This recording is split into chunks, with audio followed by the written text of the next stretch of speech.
போன எபிசோட்ல பிரியா தன்னோட ஃபேஷன் ஷோக்காக 50,000 ரூபாய் வேணும்னு பிடிவாதம் பிடிக்கிறதுனால கௌரி சங்கடத்துல இருக்கிறா.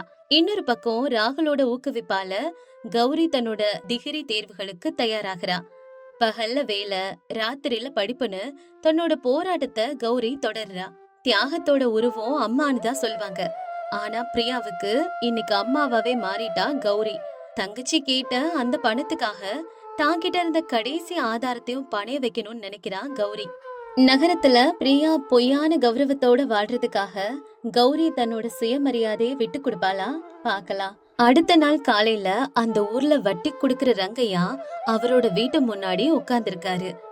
கௌரி அங்க கண்ணீரோட தன்னோட நிலப்பத்திரங்களை எடுத்துக்கிட்டு வர்றா. ராகுல் எவ்வளவோ வேண்டான்னு சொல்லியும் தங்கச்சியோட பிடிவாதத்துக்காக கௌரி இத செய்யறா. என்னம்மா கௌரி, மறுபடியும் வந்திருக்க? உனக்கு அன்னைக்கு 10,000 வேணும்னு சொன்னப்போ நான் சொன்னேன்ல, நிலப்பத்திரங்களை என்கிட்ட குடுமா, நான் உனக்கு ₹1,00,000 தர்றேன்னு. சரி, இப்ப எவ்வளவு வேணும் சொல்லுமா. ஐயா, எனக்கு ஒரு 50,000 அவசரமா வேணும். என் தங்கச்சி நகரத்துல படிக்கிறாள்ல, அவளுக்கு ஃபீஸ் கட்ட பணம் பத்தலையா ஐயா? இதோ எங்க அப்பா எங்களுக்காக விட்டுட்டு போன ஒரே ஏக்கர் நிலப்பத்திரம், இத நீங்க அடமானமா வச்சுக்கிட்டு எனக்கு அந்த 50,000 ரூபாய் பணத்தை கொடுங்கய்யா. அடமான எதுக்குமா?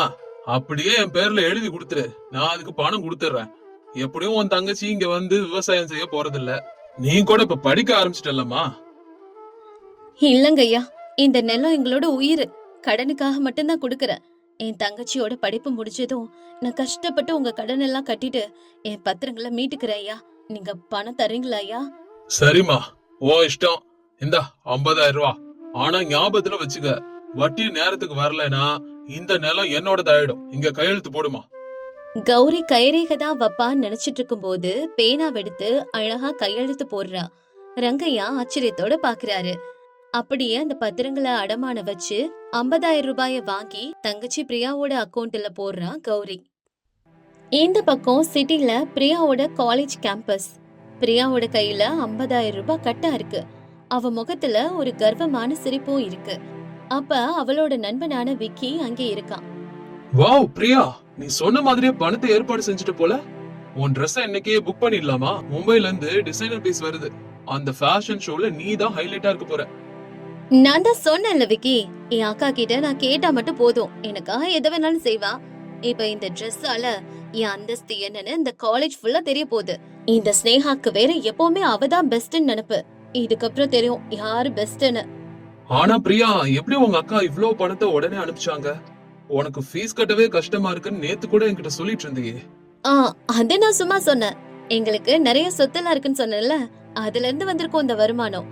அக்காக்கு பெருசா படிப்பறிவு இல்ல, அவ கல்யாணமும் பண்ணிக்க மாட்டா. அந்த சொத்து எல்லாமே எனக்கு தானே. சரி வாங்க, இன்னைக்கு பார்ட்டி என்னோட செலவு. இன்னொரு பக்கம் காலேஜ்ல கௌரிக்கு செமஸ்டர் எக்ஸாம் நடக்குது. கௌரி ஹால் டிக்கெட்டை வச்சுட்டு எக்ஸாம் ஹால்ல உட்கார்ந்துட்டு இருக்கா.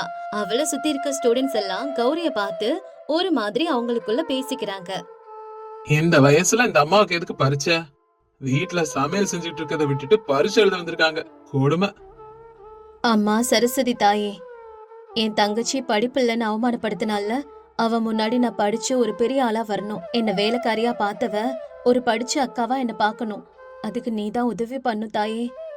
இப்படி மத்த எதை பத்தியும் கண்டுக்காம மனசுக்குள்ள வேண்டிக்கிறா. அதுக்கப்புறம் எக்ஸாம் ஸ்டார்ட் ஆகுது. அது இங்கிலீஷ் எக்ஸாம். ராகுல் சொல்லி கொடுத்தது, தலைமை ஆசிரியர் கொடுத்த கிராமர் புக், இது எல்லாமே கௌரிக்கு ஞாபகம் வருது. படிச்சதெல்லாம் நினைவுக்கு கொண்டு வந்து பரீட்சைய ரொம்பவே நல்லா எழுதுறா. அதே நேரம் சிட்டில காலேஜ்ல நடக்கிற ஃபேஷன் ஷோல பிரியா ரொம்பவே விலையுயர்ந்த பயங்கரமா ஜொலிக்கிற ட்ரெஸ்ஸ போட்டுக்கிட்டு மேடையில நடக்கிறா. எல்லாருமே கை தட்டுறாங்க. பிரியா தன்னை ஒரு தேவதை மாதிரி கற்பனை பண்ணிக்கிறா. ஷோ முடிஞ்சதுக்கு அப்புறம் பிரின்சிபல் பிரியா கிட்ட இப்படி பேசுறாரு. ஏமா பிரியா, நீ இந்த ஃபேஷன் ஷோல காட்டின அக்கறைய படிப்புல காட்டியிருக்கலாம். உன்னோட அட்டெண்டன்ஸ் ரொம்பவே குறைவா இருக்கு. அது மட்டும் இல்ல, இந்த செமஸ்டர்ல நீ எல்லா பாடத்துல ஃபெயில் ஆயிருக்க.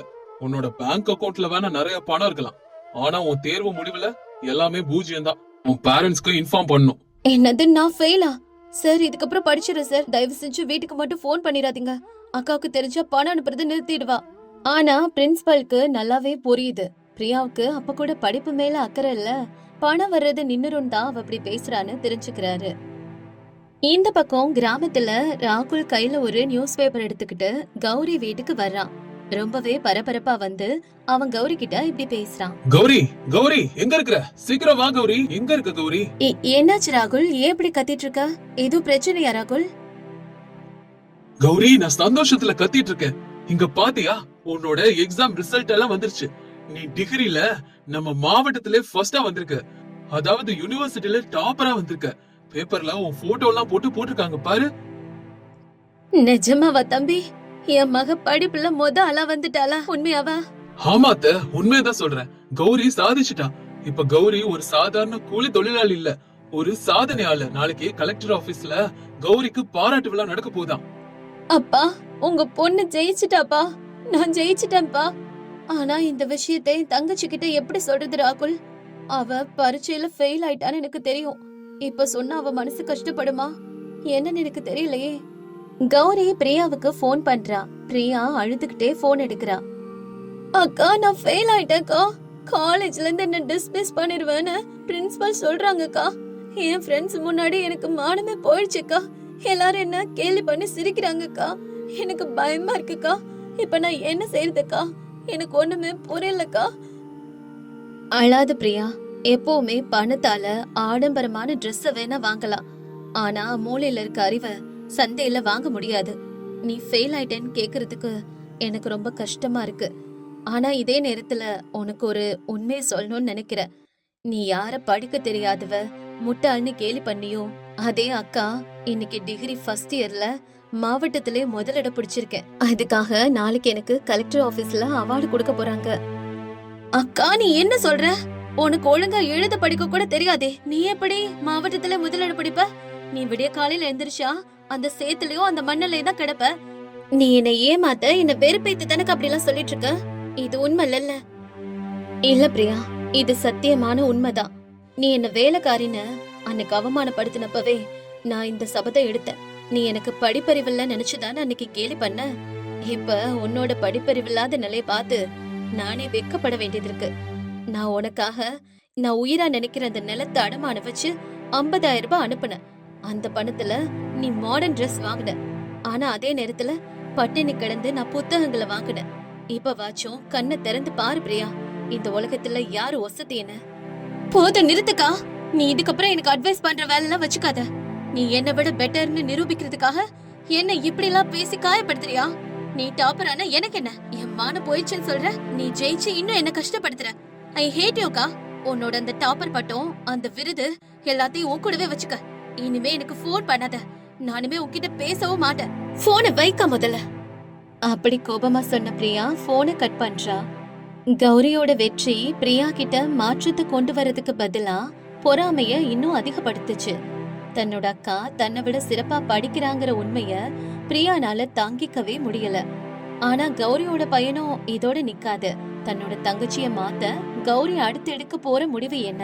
அடுத்து என்னெல்லாம் நடக்க போகுதுன்னு தெரிஞ்சுக்க வெயிட் பண்ணி அடுத்த எபிசோட்ல பாருங்க.